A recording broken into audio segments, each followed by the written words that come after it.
Hey guys, this is Saf WB777 here, and we're going to do a review of WWE, the true story of Wrestlemania. It's presented by Silver Vision. It's a 2-disc Blu-ray set. It includes Blu-ray exclusive special features. As you can see from the cover there, got Mr. McMahon, or Vince McMahon, and with the Wrestlemania logo in the background. And it's a good cover. I really like the cover. It's very simple. Vince McMahon obviously had to be on the cover because he's the creator of the one of the great ideas he's ever created, Wrestlemania. So I thank Vince McMahon for creating Wrestlemania, one of the greatest pay-per-views in the company's history. It's great stuff there. I really like the cover there. Really good, simple cover. And yeah, this set was released back in 2011, and the main hype, or the main thing that was surrounding this release, was the documentary. They're going to do a brand new documentary talking about the history of Wrestlemania, and I really do think the documentary is absolutely fantastic. It's really well done. It was one of the best documentaries done by WWE up until they released Edge. You Think You Know Me, the story of Edge and CM Punk, Best in the World. I really do think those two documentaries beat this documentary, but it's still regarded as one of the best documentaries done in the company's history, and it's really fantastic. The documentary really does go into detail. The fans were really looking forward to this set just for the documentary alone, and yeah, this set includes the documentary. I believe the documentary is about 2 hours long. Not really too sure because I haven't watched this since about a year now, but I do remember the documentary being roughly around 2 hours or something.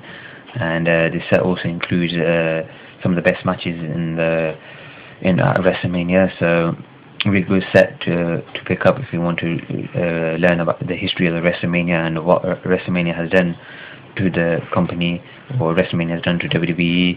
And yeah, basically just show you the back as well there, pretty much sort of standard back there. But yeah, just read the back to you as well quickly. It's the most anticipated event in entertainment, an annual global pop culture touch point. More than 25 years, Wrestlemania has hosted the biggest stars, the biggest celebrities, and the biggest matches. Now, for the first time ever, the true story of Wrestlemania evolution is told from the gamble of the premiere event at Madison Square Garden in 1985 to today's week-long entertainment extravaganza, which attracts more than 50 states and around the world. This documentary includes new and revealing interviews from the WWE superstars and creative forces behind the spectacular, and this 2-disc set is packed with more than 5 hours on the greatest matches and moments from the 26-year history of Wrestlemania. And yeah, with this Wrestlemania you get some exclusive special bonus features. The bonus features are, for the Blu-ray, Money in the Bank ladder match from Wrestlemania 24, March 5th, 2008, CM Punk, Shelton Benjamin, Chris Jericho, Carlito, MVP, Mr. Kennedy, John Morrison, The Undertaker vs. Shawn Michaels from Wrestlemania 25, 5th of April 2009, and WWE Championship match, Batista versus John Cena from Wrestlemania 26, 28th of March 2010, and also includes interviews as a feature for the Blu-ray, exclusive to the Blu-ray. The running time of this set is 8 hours and 43 minutes. The matches on the normal set include Hulk Hogan, Mr. T vs. Roddy Piper, and Mr. Wonderful Paul Orndorff.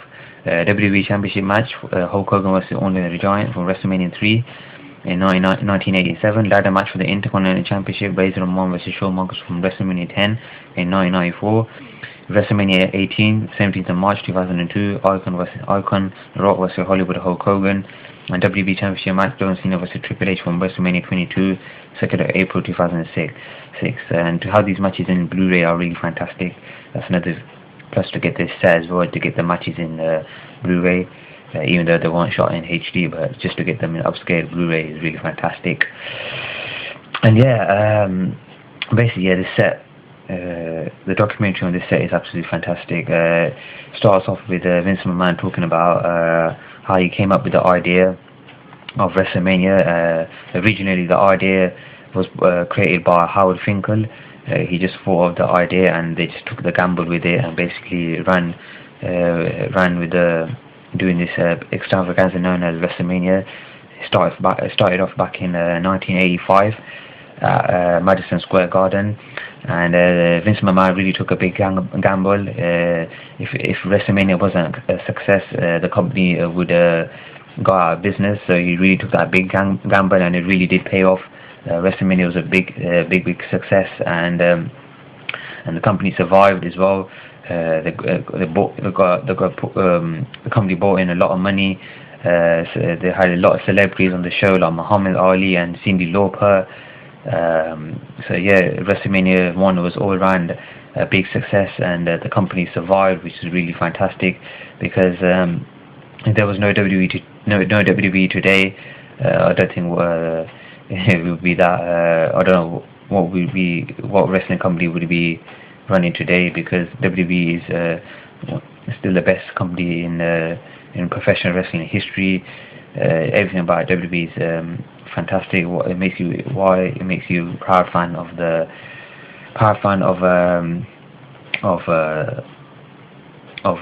WWE. And yeah, the documentary, after the success of Wrestlemania, they did Wrestlemania 2 in 3 different cities. That was a big gamble, and to include 3 different Wrestlemania, 3 different cities and 3 different main events.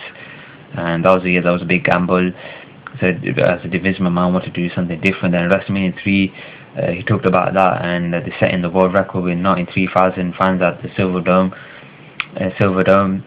back in 1987. And before the pay-per-view, before he did his introduction, he could feel the presence of his dad. So he was really emotional before the pay-per-view started. During the opening stages of the pay-per-view, so you get to hear Vince McMahon really emotional. So I really like that section of the part of the documentary. You get to see Vince McMahon in a different light than usual, as he was quite emotional. And he talks about Wrestlemania 4 and 5 being held in Atlantic City, in Atlanta, back to back, the Donald Trump Arena, Wrestlemania 4 and 5, and Wrestlemania 6 being in Canada, outside the United States for the first time. The main event, Hulk Hogan Ultimate Warrior, absolutely fantastic main event, probably one of the best main events in WrestleMania's history up to that point. It was absolutely great. WrestleMania, that was WrestleMania 6. Then WrestleMania 7 being held in Los Angeles, and the threat involved surrounding that. The fact that Sergeant Solo was playing as an Iraqi sympathizer. And then WrestleMania 8, original main event was going to be Hulk Hogan Ric Flair, and they had to change that to Macho Man Savage versus Ric Flair, and Hogan versus Sid Justice. Then WrestleMania 9 being held at Caesar's Palace, and doing like the Roman theme for that pay-per-view. Then WrestleMania 10, again going back to Madison Square Garden, the 10th anniversary of the show. The innovation of the ladder match, Shawn Michaels, Razor Ramon, and how that made one of the greatest concepts in the company's history and took it to new heights. Then at WrestleMania 11, being held in Hartford, Connecticut, probably people regard as one of the most disappointing WrestleManias in the company's history. Besides Shawn Michaels versus Diesel, nothing great ever happened on that pay-per-view. That pay-per-view was a total gross crap, in my opinion. Then WrestleMania 12, the Iron Man match, Shawn Michaels, Bret Hart wrestling in 1 hour, anything goes Iron match, and the grueling process and how it would pay off as well. And yeah, they talk about that. Then WrestleMania 13 being held in Chicago, The Rock first WrestleMania, and Undertaker winning the WWE Championship. And then WrestleMania 14 being held in Boston. It was one of the highest grossing WrestleManias that WWF did. Up until that point, Mike Tyson coming in as a special enforcer, and that attraction of having a boxer in a WWE or in a professional wrestling entertainment, and that was discussed. WrestleMania 15, the full swing of the Attitude Era, and only being the first WrestleMania in the Attitude Era. WrestleMania 14 was regarded as the start of the Attitude Era, and then WrestleMania 15 regarded as start of the full Attitude Era. WrestleMania 2000, and then the introduction of the Triangle Ladder match, and the main event with having Mr. McMahon in the corner. WrestleMania 17 regarded as one of the great WrestleManias in the company's history. They don't really talk in too much detail about that WrestleMania for some reason. I don't know why. They always hold back. They don't really go into depth talking about WrestleMania 17. And they didn't really talk in depth WrestleMania in that one. And from WrestleMania 18 to 20, they talk about, they go into detail. And then WrestleMania 21 being held in Los Angeles, California. The theme as WrestleMania goes Hollywood. And WrestleMania 22 big time. That was the theme of the pay-per-view. John Cena with Triple H wrestling in the main event. And then WrestleMania 23 going back into Ford Field 20 years later after being held in the Silver Dome. So they talked about that and the historical significance of that. And then WrestleMania 24 being held in the open air stadium in the Citrus Bowl and the unique atmosphere of that. And then the WrestleMania 25, the anniversary of the show, and they talk about Undertaker Shawn Michaels being one of the great matches in the company's history, and then one of the great matches in WrestleMania history. And then WrestleMania 26, they're going to do that, talk about that and how Shawn Michaels' career ended, and regarded as one then Bret Hart coming back wrestling Vince McMahon. So yeah, the documentary is absolutely fantastic, well done. I give the documentary probably a 9.5 out of 10. The only disappointment is they don't go into detail talking about WrestleMania 17, one of the best WrestleManias in the company's history, and a lot of fans regard it as one of the best WrestleManias, so I was kind of disappointed about that. But other than that, the documentary is absolutely fantastic. Great stuff. Really recommend pick it up. I'll give this a 9 out of 10. Great matches to go with the documentary. Some really good extras on the Blu-ray. And yeah, that's been my review of the true story of WrestleMania. And yeah, I hope you enjoyed my review today. And if you're new to my channel, please subscribe. I would really appreciate it. And until next time, stay safe and peace.